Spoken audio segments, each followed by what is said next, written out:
So, as many of you know, I have been singing the praises of HBO's recent series, Lovecraft Country.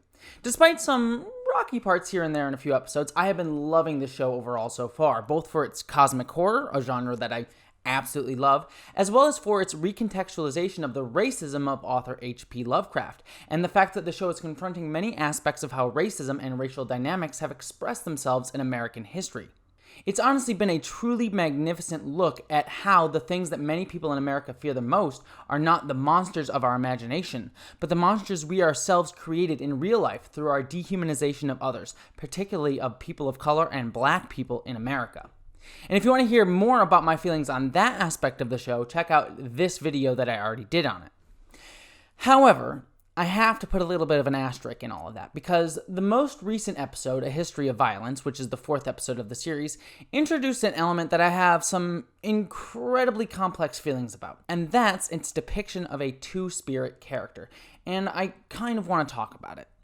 For those of you who don't know, the concept of two-spirit people, which comes from indigenous cultures in America, is actually somewhat different from transgender or intersex identities, though it often gets conflated with the two because there's a lot of overlap. Now, it should be made clear that I am not a member of the indigenous community, and I am not the most knowledgeable or best source to discuss this identity, though I have done some research both prior to having seen this episode. I've known about two-spirit people for a while, and I've done a lot of research after it for this discussion. And so for the purposes of this video, so we can have this brief discussion, I am going to give a brief and short descriptor, but there will be some better links below to some other resources that can go further into the discussion than I myself can. And I also welcome any and all criticisms if I do get something wrong or maybe miss something that was pertinent to this discussion in this video. But the identity two-spirit is an identity only appropriate for Native people, and are people who have both male and female spirits in them. And while the term two-spirit only became popular in the 1990s,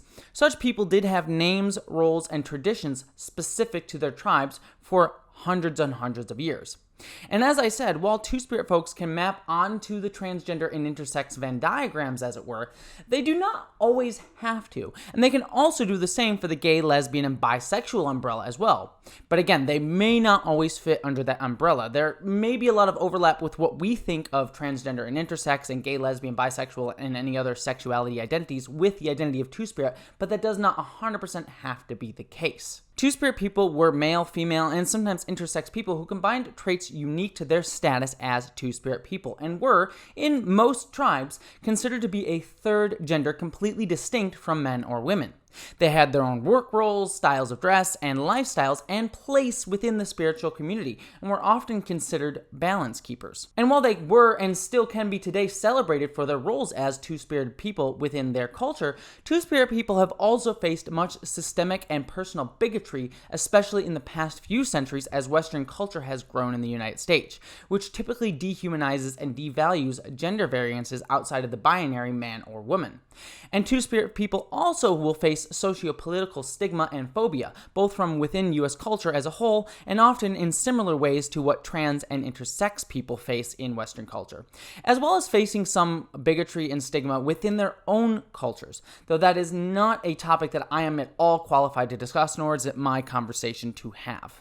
Okay, again, that's sort of a brief overview, but there's much more to discuss when it comes to two-spirit folks, but that's at least a basic enough definition for the discussion of Lovecraft Country, at least how we're going to be talking about it for this video. So in Lovecraft Country, the Nature of Violence episode, towards the end of that episode, our main characters come across a treasure room that belonged to a white supremacist cult leader, one who had raped one of his slaves and therefore became the ancestor of Atticus, our main protagonist. And in this room, the group encounters a skeleton who quickly forms into Yahima, a two-spirit person who was left in this room by the white supremacist cult leader. And when Yahima first reforms into a complete human again, they appear completely naked, and we see that they have a feminine body and also male-looking genitalia, and the camera lingers to show us the entirety of their body, leading Montrose, one of the characters and Atticus's father, to ask this question. What are you? Who are you?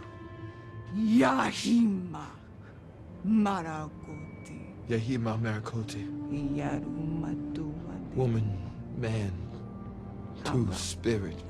While Atticus quickly corrects Montrose, we see that Montrose's question is immediately dehumanizing of Yahima. He asks what they are instead of who they are. So here's where we encounter my first major issue with this character, or at least how this character is handled. I don't really have a problem with the character in and of themselves, just how the character was handled. The way Yahima is introduced is incredibly dehumanizing and biologically deterministic towards trans and two-spirit folks in general, and intersex people. When we talk about transgender and intersex representations in media, and again, I'll be clear that two-spirit people don't always map perfectly onto that Venn diagram, but often with trans and intersex characters in popular culture, we talk about them in terms of how their bodies are visually distinct from binary gendered folks. Think of literally any transgender character on screen prior to the 2000s, and even still to this day, you'll see this quite often, and you'll find that there are many times scenes that showcase how a trans and intersex person's body is different from a binary identified person, with characters staring at themselves in the mirror or the camera lingering on their body, or both. This is because the camera and the creators behind any of these works that focus on transgender people are typically cisgender people, and often assume that the audience is mainly cisgender and will find the trans person's body fascinating just in and of itself, something worth looking at and gawking at because it is quote-unquote different. And this assumption of difference otherizes trans and intersex people, saying that they're different from normal people, saying that they're somehow weird or strange by making them this big, fascinating thing to look at instead of taking it as something that just exists, taking a trans or intersex person's body as just a thing that exists. And it makes us something to gawk at and objectify rather than seeing us as people with our own agency. So with Lovecraft Country, the first thing that they do with Yahima's character is show that this character's body is different from normal people. Montrose's question doubles down on that fact and highlights it, showing that he doesn't view Yahima as completely human as a result of their body. He views her as an object, a what, not a who. Now, I will give the show credit, though, because Atticus does correct Montrose's dehumanization, asking who, not what, thereby humanizing Yahima in that moment. But I can't give them full credit, though, because the camera is not an impartial observer in this scene, and the fact that the TV show's camera dehumanizes Yahima by showing us their entire body and therefore saying, look at how different this is, works at odds with Atticus and is more in line with Montrose's view. And the camera is meant to be the audience's entry point into the situation. We are meant to view Yahima from the point of view of the camera. So the camera is subtly, even if it wasn't intentionally done by the writer or the director of the show, siding with the dehumanization of Yahima for their body rather than the humanization of Yahima. Also, as I stated numerous times, two-spirit people are not always intersex, though they can be. And actually, the show's writers show that they know this. I'm going to play a clip from a podcast called Lovecraft Country Radio, Lovecraft Country's official podcast, which is produced and put out by HBO, and features two of the series' writers talking about each individual episode. Yahima is an indigenous person from Guyana, referred to on the show as the Land of Many Waters. And many indigenous and Native Americans use the term two-spirited to communicate a being of two or more genders. And that's really important for us to mention here. So although this term was created to bridge Western and indigenous languages, some people may identify this kind of identity as intersex. And though two-spirit lives somewhere on that spectrum, it's important to recognize that they're separate identities and it's not a one-size-fits-all kind of thing. You can be two-spirit and also not be what we call intersex, or you can be two-spirit and be what we would call intersex. With that said, I know that a lot of people will watch this episode and will read this character as intersex. So the writers knew that two-spirit people aren't always intersex, and I will, again, give them credit because the fact that they did their research and they seem to understand and acknowledge this. But they only do so in a podcast, something that is separate from the show itself, something ancillary that not everyone who watches the show will always engage with. So it creates this sort of muddled point. Yes, the writers of the show are right that two-spirit people can be intersex. And while they acknowledge that in the podcast, they also acknowledge that two-spirit people hardly have any representation in popular media, which is also true. There's been so little transgender representation up until the past few years, and even then it's still not where it should be. And on top of that, we get even less two-spirit representation. Again, I know I'm equating trans and two-spirit representation just for the purposes of this discussion, but again, they're not exactly the same.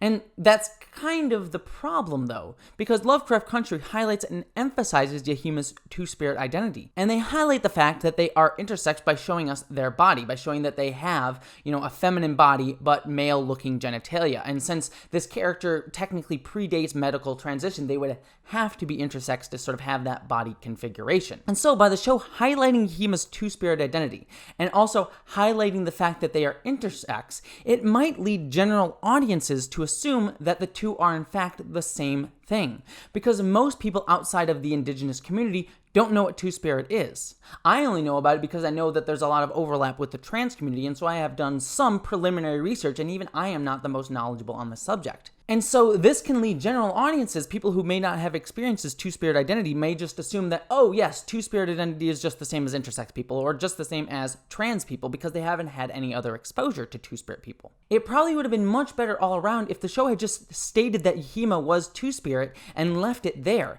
instead of highlighting their body and thus linking the two together intrinsically, even though that is not actually the truth in the real world. It also would have gotten rid of the issue I spoke about before with the dehumanization of the character. We hadn't focused so much on Yahima's body in the first few seconds of meeting their character. It just essentializes this character in their body in so many ways. It's saying the most defining feature about this person is their body. We don't get anything about their personality or anything about like who they are. The first and most important thing that we know about this character is that they are two-spirit and that they are intersex, stating and saying that someone's identity in this thing is their wholly defining feature. But there is one final element of Yahima's representation on the show that really, really bothers me, and that's the fact that Montrose kills them at the end of the episode.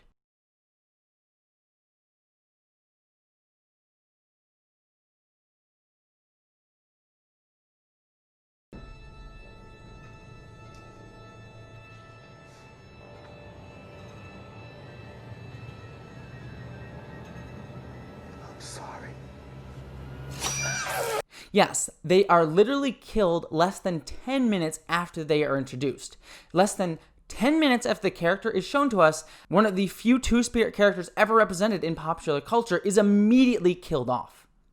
Now, the writers of the show on their podcast explain why they chose to do this, and I'll play that clip right here. The character is indigenous and two-spirited, a character we rarely get to see in television. And then, like that, as quickly as they were there and a character on screen, they were gone. And that was so hard for me to see. I think Montrose's actions in that moment surprised me. Mm-hmm. But the idea that a person during that time would have done something like that to this person, to Yahima specifically, like, here we are, somebody who it felt like their othering made him so afraid, which is an explanation, not an excuse. Right. But that fear put him in this place of like, I have to protect my child from more otherness, which I think is something a lot of Black parents confront at some point. The idea that like my child is already othered, I cannot bring more othering into their life or let any other othering touch them that might affect their life because their shot is already this big. So how do I allow them to narrow that window even further? So with this, I want to be very, very careful here. As I stated before, I am not part of the indigenous community, and I am also not part of the Black community either. So I want to be clear that I am not here to police, condemn, or criticize cultures or specific people or communities. But the writers of the show stated that their goal with killing Yahima was to discuss how Black people in America, who are deeply otherized and dehumanized by American society, both historically and, today, often wish to protect themselves and others within their community from either further otherization by pushing away other historically dehumanized, otherized, and oppressed groups. basically kind of saying like, all right, the black community is already dehumanized, so I don't necessarily want to interact with the trans community or the queer community. I want to push them away as far as possible so that I don't get further otherized by associating with them. This is an entirely true phenomenon, one that does disproportionately come down on transgender people, especially transgender people of color. Transgender people of color are some of the most victimized, murdered, stigmatized, and oppressed people in America today. And again, I want to be very, very clear here. I am not saying that the disproportionate harm that transgender people of color face is only and specifically caused by people within the black community. Believe me, white people and American culture in general certainly do a lot of the work when it comes to oppressing and harming transgender people of color as well. But it is a thing that does happen within the black community as well. So the writers of the show state that Montrose's killing of Yahima was him trying to protect his son Atticus from further otherization that Atticus would face by associating with Yahima, a two-spirit person who would be stigmatized in American culture, especially at the time in which the show is set. And I do appreciate that discussion being had on the show, as it is something worth talking about and something that hasn't really ever been portrayed in popular culture all that much, to my knowledge. But there are a few distinct problems here. You see, the writers of the show argued this point within the podcast, but within the show itself, it's not entirely made clear. In the episode, Montrose just goes up and kills Yahima, a character only introduced a few minutes earlier. We don't really get a clear understanding of his motivation for killing them. There are many, many other things and possibilities that he could have killed Yahima for. Maybe he turns out that he's a bad guy working for the bad team. Or maybe he just knows something about some of the cosmic horror elements that Atticus or the audience doesn't know, and so him killing them, killing Yahima, is, trying to do some greater work. But the writers of the show state that he's doing it because he wants to protect his son from otherization, but that does not come across within the text of the show itself. Montrose just kind of kills Yahima, and we are left to have it open to interpretation about why he does that. Now, it may be addressed in future episodes, but the fact that his point wasn't clear in this episode and that he just straight up murders Yahima reads as very, very horrible to me. The writers of the show point out that they know that introducing a two-spirit character, an incredibly underrepresented group, and then killing them 10 minutes later can be read as harmful or queerphobic. They argue that it's intentionally queerphobic by the character and not the show itself. But that doesn't read here because, again, as I said, I don't know Montrose's motivation. So it comes across as muddled, and that leads the interpretation to be open to the show itself being queerphobic. I am totally fine with characters, even characters that we like or are presented as the protagonist and heroes of a show, doing horrible things. But a show, when it does that sort of thing, generally needs to be clear about the morality of that choice and how it frames those choices. Now, that doesn't mean that the show needs to beat you over the head with saying that this thing is good and this thing is bad, but it does kind of need to lean towards something so you at least have an understanding of where a character is coming from, something that we don't get here in Lovecraft Country.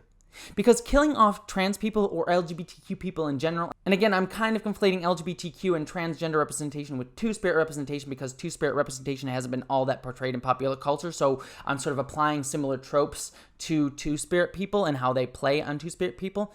But the killing off of trans people and LGBTQ people in general is a trope called barrier gaze, where LGBTQ people are often killed on screen and not given happy endings. And so by killing off Yahima, the show is feeling like it's playing into a trope that is basically an honestly lazy writing tactic that has not only historically been used to deny happy endings and representation to queer people in film, but is also incredibly traumatic for many queer people to watch over and over and over again on screen. Like, for me, and I'm not a two-spirit person, when I saw this character first appear in the episode, despite my misgivings with how they were first introduced, I was honestly excited. I was incredibly pumped to see this show discuss a gender identity that we don't often get to see, and one that often at all doesn't get to participate in cosmic horror as a protagonist. Two-spirit people have been portrayed as the villains or the horror, creepy-crawling monster aspect of the horror genre, but very rarely do they get to be a hero or protagonist. And so I was so excited excited for that to happen, and I can't even imagine how exciting it must have been for a two-spirit person who has never gotten this type of representation at all in popular culture, to finally see themselves on screen in a cool science fiction horror story. And I've talked about in other videos why representation matters to people who historically don't get to see themselves in fiction, as well as how having explicit representation of these identities can help teach other communities about them. I mean, the very fact that we got a two-spirit representative person in this show for all of 10 seconds instigated me to do a lot of research about two-spirit culture for this video. So having representation, explicit representation, instigates learning by other communities and also makes the people of that identity feel represented and get to see themselves in cool ways. But imagine finally having that excitement, finally getting excited to see yourself in this sort of popular culture piece of media, to think of all the possibilities of seeing this person on screen for the first time and then immediately having them killed in a horrific way. That honestly, for me, it was rough to watch. I can't even imagine what it would be like for a two-spirit person to finally have all that excitement and just so quickly thereafter have it taken all away from you in a very traumatizingly visual way. And also, I should say, and again, I am a white person, it feels awkward to me for the show to discuss issues that the Black community faces at the expense and traumatization of another group, Indigenous people and two-spirit people within that culture. A people who have faced a deep historical and current harm within America. And I'm talking about that on a meta level, of the show itself doing it, not the characters. The show's writers actively decided to have a two-spirit character on the show, a character that they knew would be part of a historically underrepresented group, and chose to kill them in that same episode, when there was still clearly story to tell with that character. I mean, there's a ton of hints that Yahima has a very interesting backstory in this episode. And so it feels very disappointing that they just sort of said, like, oh, we want to, like, make nods to the fact that Indigenous people were also harmed in America, just very similarly to how Black people were harmed in America, or at least that they also faced similar degrees of otherization and stigmatization and bigotry. But then kind of just said, like, all right, we talked about it for a hot second and just dismissed the character very quickly. It comes across as just kind of like paying nod to something without actually wanting to address the issue and then getting rid of them in a very traumatic way. But again, this is something hard for me to talk about because I don't want to police conversations within the Black community, within the Indigenous community, or police conversations between those two communities. It's not really my place to police or instigate that discussion. So I will leave this point by just saying that I can see myself that this might be a discussion that benefits one community at the expense of another. And that fact makes me personally feel uncomfortable, but that I cannot place that discomfort onto anyone else, especially those within those two communities. I just know that I feel that way. And I want to be clear here. I am not condemning the writers of the show, and I'm not saying the writers of the show hate trans people or hate two-spirit people or hate people of indigenous cultures. In fact, I think quite the opposite. I don't think they intended these negative criticisms that I'm saying here to be read into the show. I'm not here to condemn or get angry at anyone. I'm just offering my criticism and critique of this character's depiction on the show. And the writers of the show have asked for that critique. I think you're absolutely valid in your feelings about this character, who is sort of a big deal in terms of representation and identity, and then gets viciously murdered minutes after appearing. There's this part of me that's afraid that Montrose's act will make the show read as queerphobic. But what Montrose is doing is also necessarily queerphobic. Like, it has to be read that way. And it's also complicated because of who Montrose is and because we're getting a sense of who this person is. And it's important to feel that anger that you feel at Montrose at the end of this episode. And I guess I'll admit, I'm also saying that because I'm concerned about the show and I'm concerned about our intentions and how they'll be read. And I'm going to try to push that aside. But I'm also admitting that there's something about that that's fucked up. The fact that I'm going, oh my God, are people going to think that the show is queerphobic? And I have to be open to that, and also to just be like, you know what, if that's what it is and the show is critiqued for doing that, then that's what it is. And we need to wrestle with that and grapple with it and think about ways to tell these stories that are also not harmful to the queer community. And so I've offered up my critique in good faith. Though I will say this and end on this note. It does somewhat rub me the wrong way that the writers of the show themselves were aware prior to the release of this episode, because this podcast was recorded prior to the public release of this episode, that this representation could be read as queerphobic. They knew that, and yet they decided to represent the character this way anyways. It seems to me that if they were aware that the scene could be read as queerphobic, and as I said, I tend to agree that it does come across as queerphobic, intentionally or not, and that it can be harmful, that if they knew that going into this representation, that maybe they should have taken more care before the episode coming out to make sure that it couldn't be read that way. Again, I'm not condemning the writers of the show, but I'm also saying that the writers of the show don't get to have their cake and eat it too by saying, well, we were prepared to face criticism for being queerphobic, and saying that beforehand as a way to excuse not putting in the work before making the show to make sure that they got it right. Again, that's not saying that they didn't try or that I'm condemning them. Just that hearing them say this in the podcast, that they knew that it could come across this way, kind of made me upset and rubbed me the wrong way, and so I at least wanted to state that. So, in the end, I'm honestly somewhat bothered by the use of this Two-Spirit character. And again, that's coming from someone who is not the best source to discuss Two-Spirit representations. And so I've linked some articles down below that are better discussions and resources on what Two-Spirit people are and what they are considered within their own culture. So please, please, please, please, please check those out, especially if you're curious to learn more about Two-Spirit people and haven't had the chance to do so far. So that's the note that I want to end on here. Thank you so much for watching this video. Again, please go and research Two-Spirit people. We should learn more about them and their culture. I am definitely going to be doing more research on them after this video, just so that I know I'm able to discuss them with some more knowledge than I have been able to prior to this video. So at the very least, Lovecraft Country did instigate that desire for me to do more learning, which is a general positive. But again, I can't speak for the Two-Spirit community on that. That's it for this video. Please subscribe to this channel if you want more discussions of LGBTQ representation in pop culture, as well as my discussions of Star Trek, science fiction, cosmic horror, all that fun, creepy, crawly stuff. I also do some podcasts, one called What the Pharrell, one called Star Trek Behind the Lines. You can check those out. Those are a lot of fun. And also I have a Patreon where you can help me pay the bills, help me do these videos, help me do all the stuff that I do on my channel and elsewhere. But beyond all of that, thank you so much for watching. I hope that you, as always, live long and prosper.